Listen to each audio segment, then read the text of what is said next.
Dans cette vidéo, nous allons voir comment dessiner cet arbre sous Biob.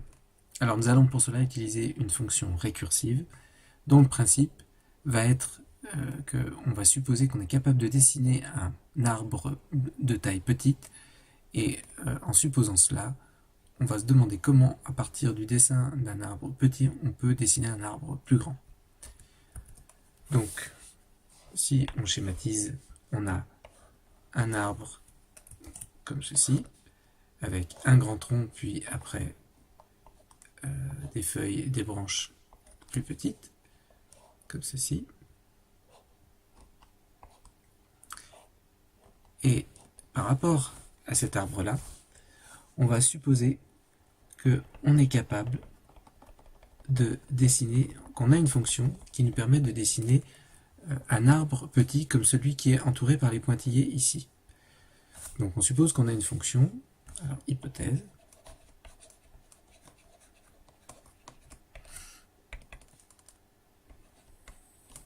on a une fonction arbre avec comme paramètre la taille ici du tronc principal de cet arbre, par exemple 1 cm. Une fonction arbre donc avec en paramètre une taille de 1 cm qui permet de dessiner un arbre de tronc, donc de branche principale, 1 cm. De tronc de 1 cm de taille. Et puis à partir de cela, on va se demander, est-il possible, donc ça c'est la question,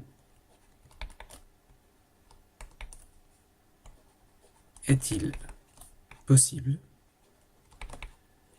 de dessiner un arbre de tronc 2 cm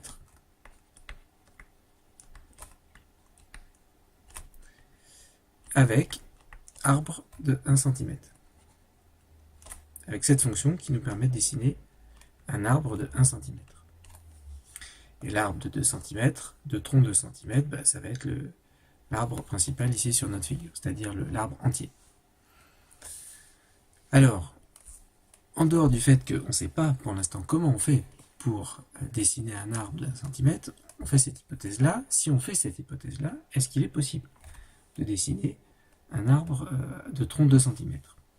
Puis a priori oui, ça va être assez simple. Il suffira de dessiner le tronc de 2 cm et ensuite on se met dans la bonne position à cet endroit-là pour dessiner l'arbre de 1 cm sur la gauche, puis on revient à cette position ici, centrale, et on se met dans la bonne position pour dessiner le deuxième sous-arbre de droite, celui qu'on a donc ici. Comment est-ce qu'on va écrire ça? On va écrire ça de la manière suivante. On va dire que la méthode pour dessiner un arbre avec un tronc de 2 cm, c'est quoi? C'est d'abord de dessiner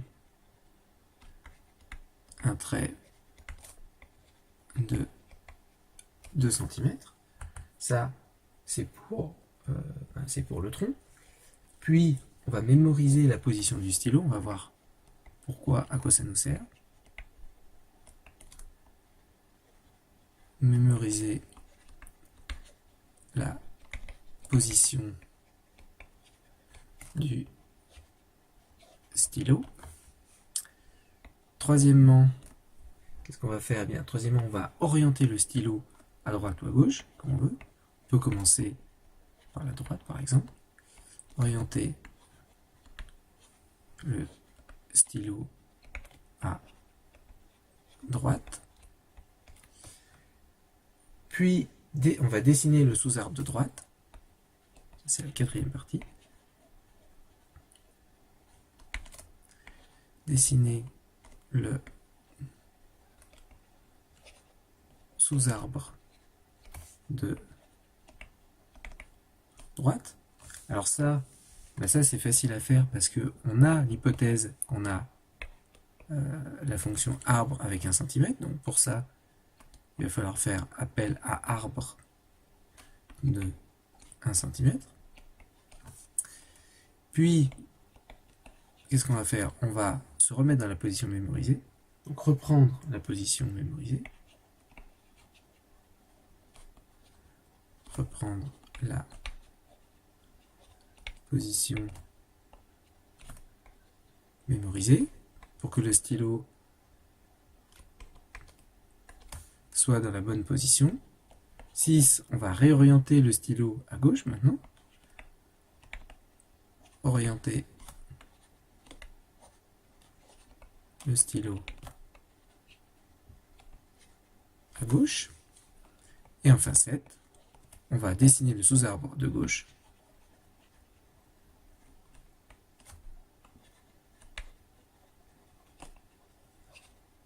Dessiner le sous-arbre de gauche. Toujours avec la même fonction, dont on a supposé qu'elle nous permettait de dessiner un arbre de tronc 1 cm, qui est donc la fonction arbre. Alors évidemment, cette fonction arbre,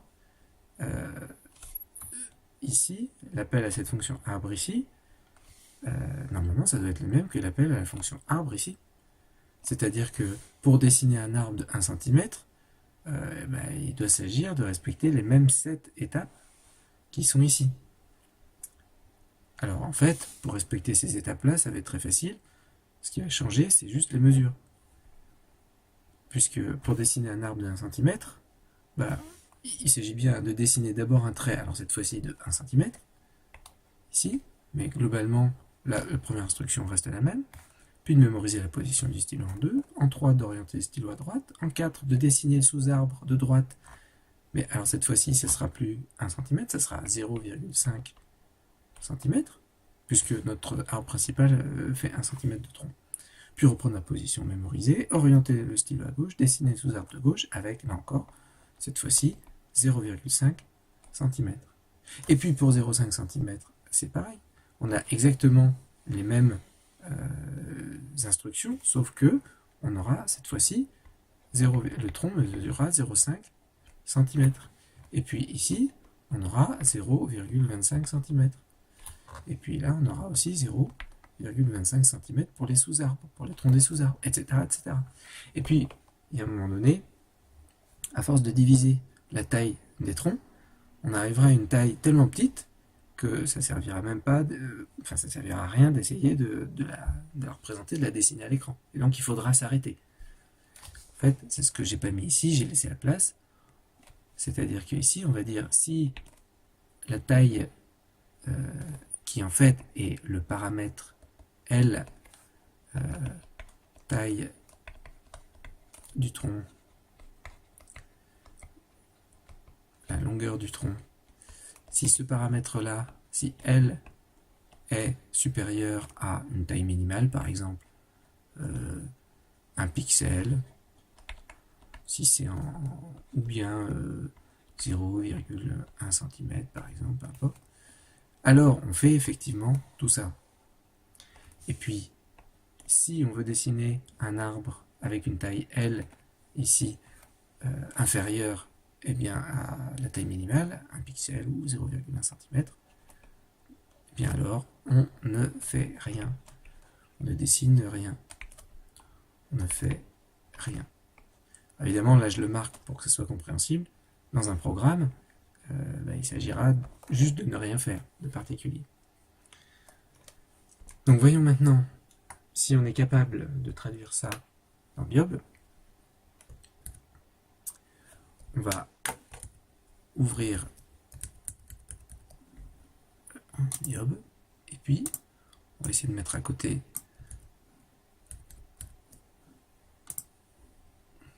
notre algorithme comme ceci.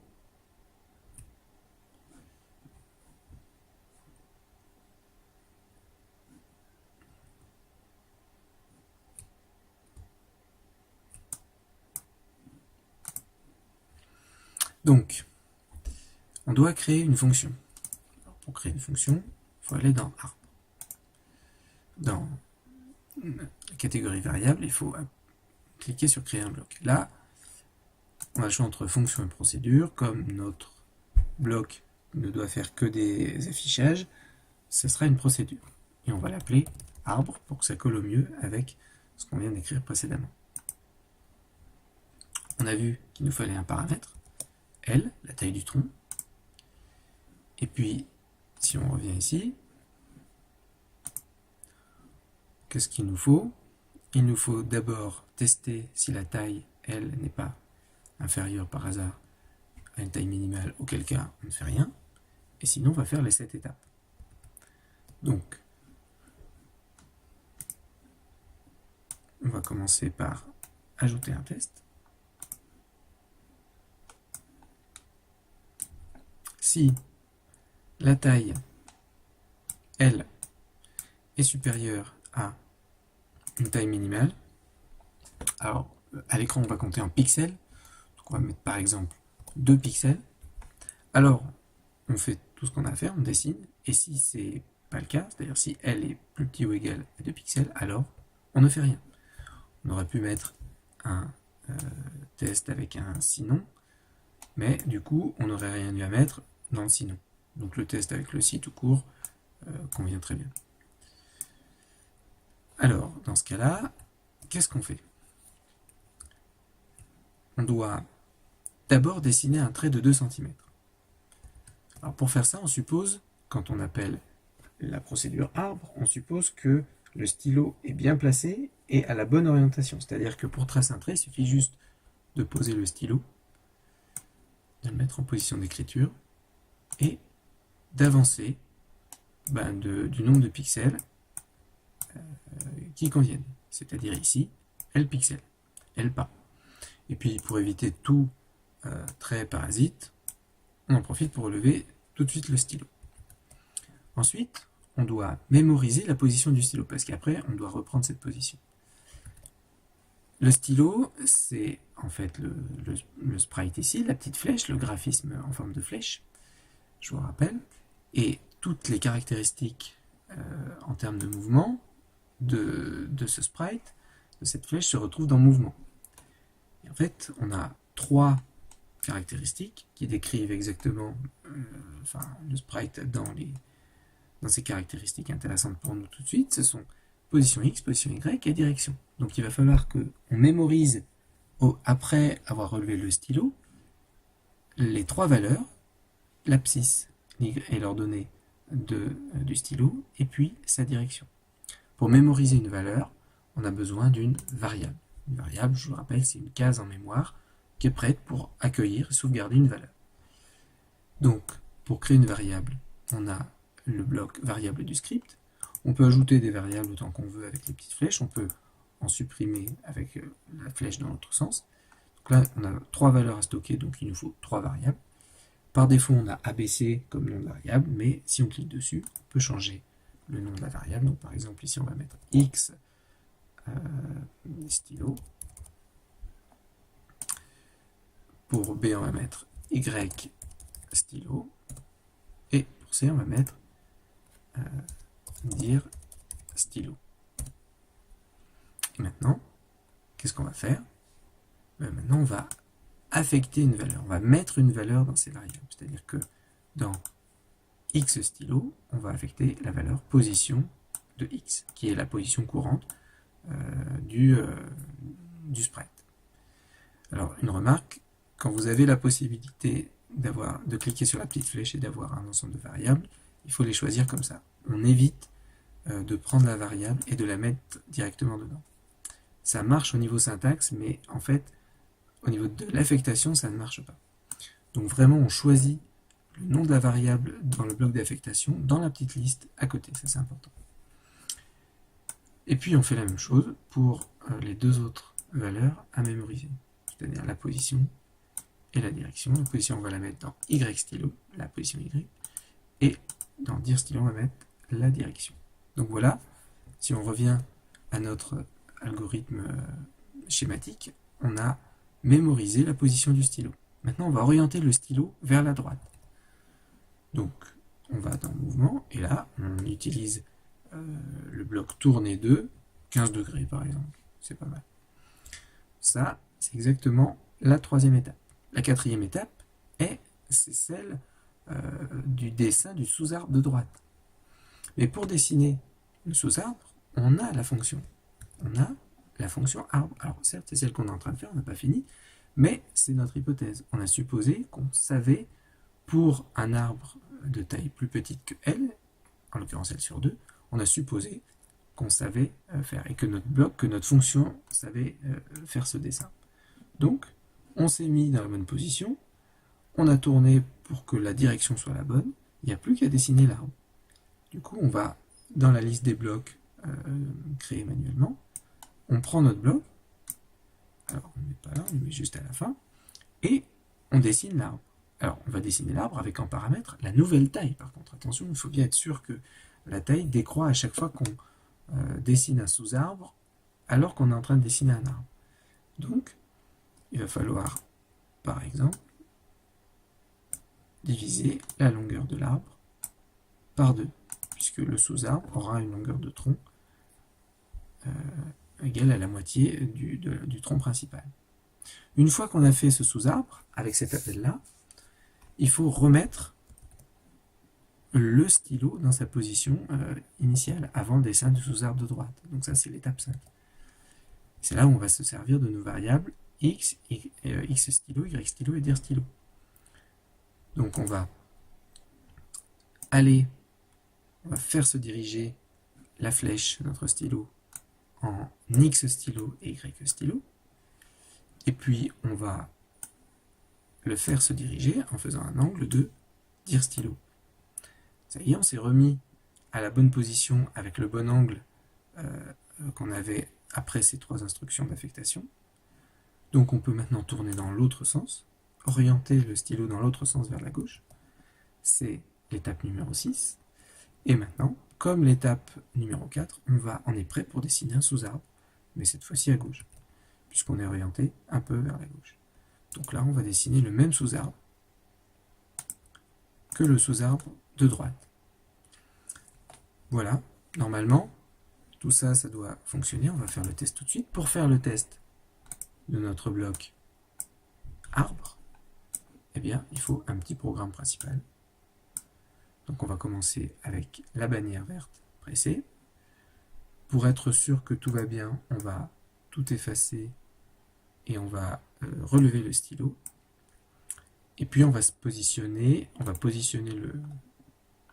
le sprite, donc le stylo, en 0 pour être au milieu, et puis en moins 50 par exemple, pour être un petit peu par là, par exemple, si on... Voilà. Et puis là, on voit que notre stylo est mal positionné parce que s'il avance, il avance en direction horizontale. Donc nous, on voudrait que ça soit un arbre, donc qu'il aille plutôt vers le haut. Donc on va utiliser ce bloc avec la direction vers le haut qui correspond à un angle de 0.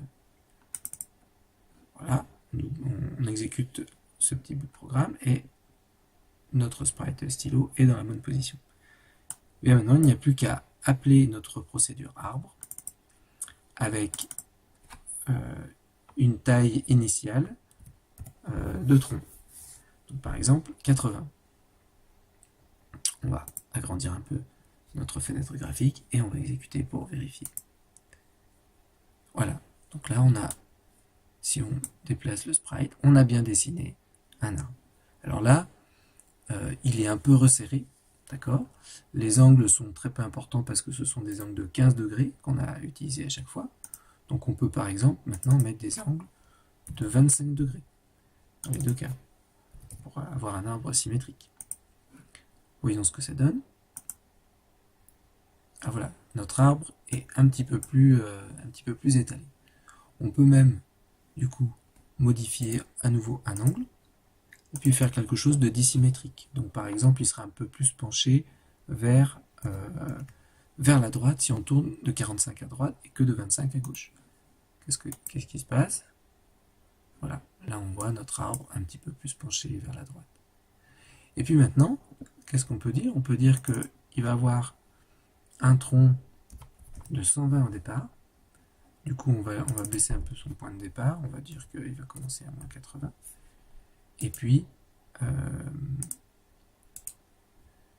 et puis, on va modifier la précision pour que on arrête de dessiner quand la longueur du tronc doit être inférieure à 1 pixel. Donc, on va être encore plus précis. Voyons voir ce qui se passe. Donc voilà, on a cette fois-ci un dessin encore plus précis ici. Et puis avec des branches un peu plus grandes au départ, parce que le tronc initial était lui-même plus grand.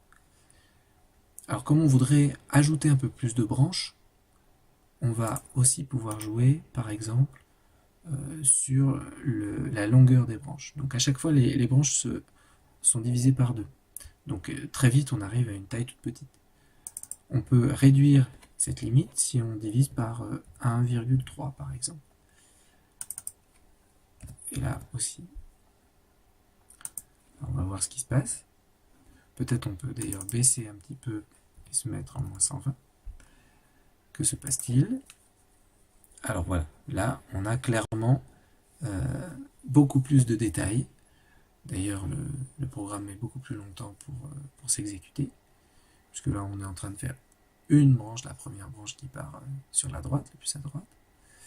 Et qu'est-ce qui explique cela? Ce qui explique cela, c'est qu'à chaque fois, on divise par 1,3. Donc en gros, on passe par exemple ici, si on avait 1 cm, on passerait à peu près 0,7 cm. Et du coup, pour arriver à la taille minimale, il faut beaucoup plus de branches. C'est pour ça qu'ici, on a beaucoup de branches. Alors on va arrêter ça, parce que ça va prendre un petit peu trop de temps. Et on va quand même remettre à un facteur un peu plus important, par exemple 1,6 et 1,6. Qu'est-ce qui se passe dans ce cas-là? Voilà. Donc là, on a beaucoup plus de branches, mais ça reste raisonnable. Et on voit bien le détail de l'arbre. Donc on peut faire vraiment beaucoup de formes géométriques très intéressantes, très belles en fait, parce que vraiment très géométriques. Et en fait, ce qu'on vient de faire là, c'est vraiment ce qu'on appelle une forme fractale.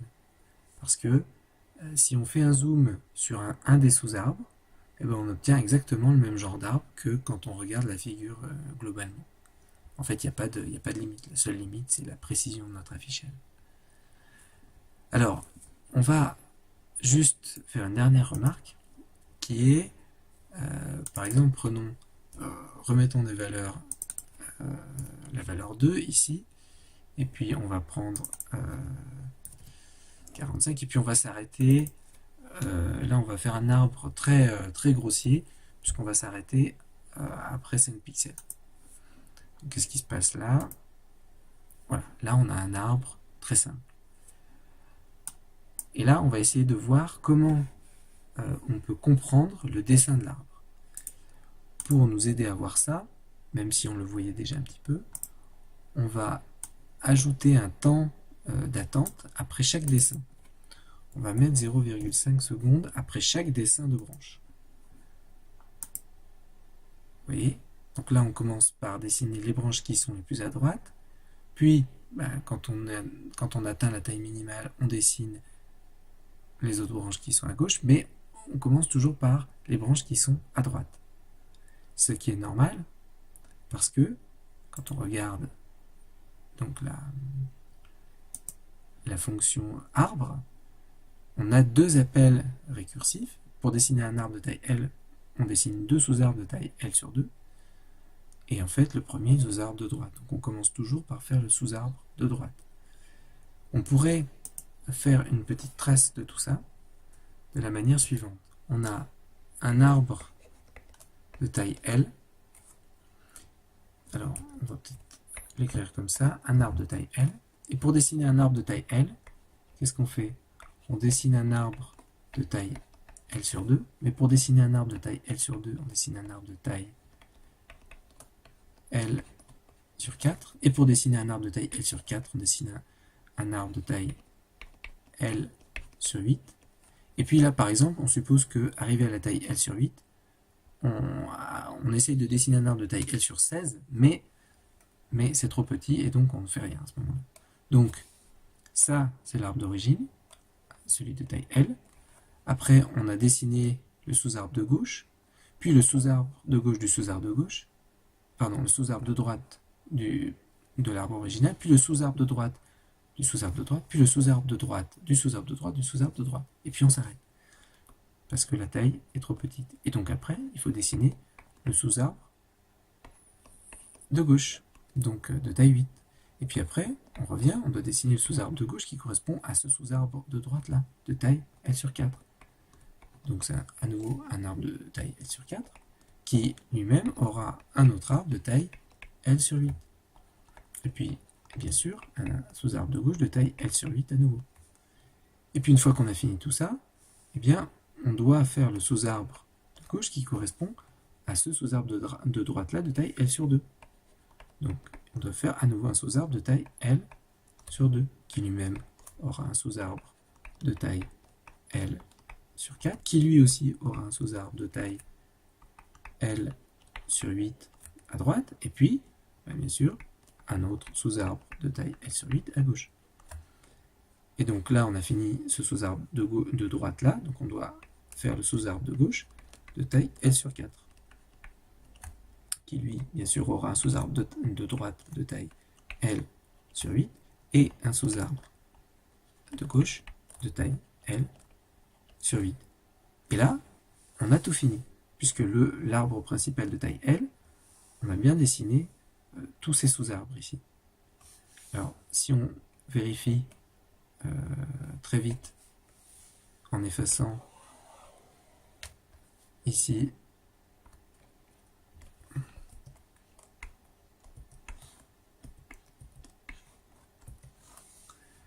eh bien l'exécution de notre programme, qu'est-ce qui va se passer?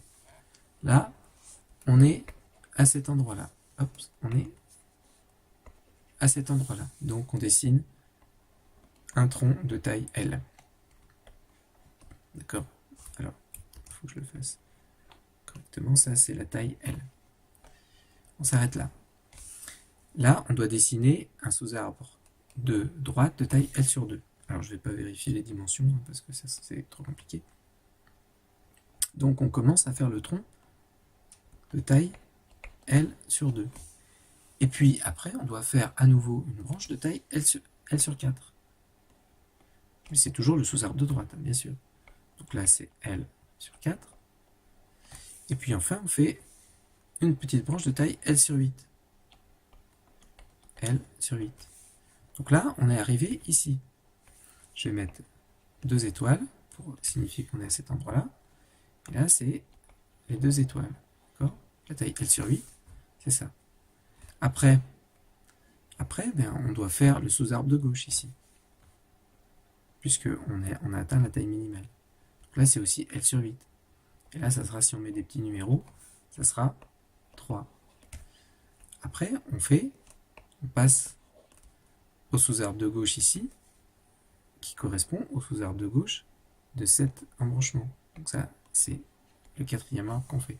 Et puis comme là, ce sous-arbre de gauche, on peut encore faire des sous-arbres de taille L sur 4, alors on va dessiner en 5e position le sous-arbre de droite de taille L sur 8, puis en 6e position, le sous-arbre de gauche de taille L sur 8. Celui-là. Et puis là, on voit qu'on a tout fini. On a tout fini par rapport, si on numérote, je vais numéroter ça proprement. Donc là, c'est 2. Et puis là, ça va être 1. Là, ça va être 0. Et là, on va dire que le début, c'est moins 1. Donc, moins 1, 0, 1. On arrive au fait qu'on a fini le sous-arbre de tronc 0. Donc, ce sous-arbre-là, ça y est, il est terminé. On voit bien qu'il est fini. Donc, il faut qu'on passe à l'autre. Et donc, ça va être ici l'étape numéro 7. Et puis après, on a l'étape numéro 8, où on commence toujours par le sous-arbre de droite. Donc, on va faire quelque chose comme ça. Alors, c'est pas très... bon, c'est pas c'est pas très bien dessiné, mais bon, peu importe.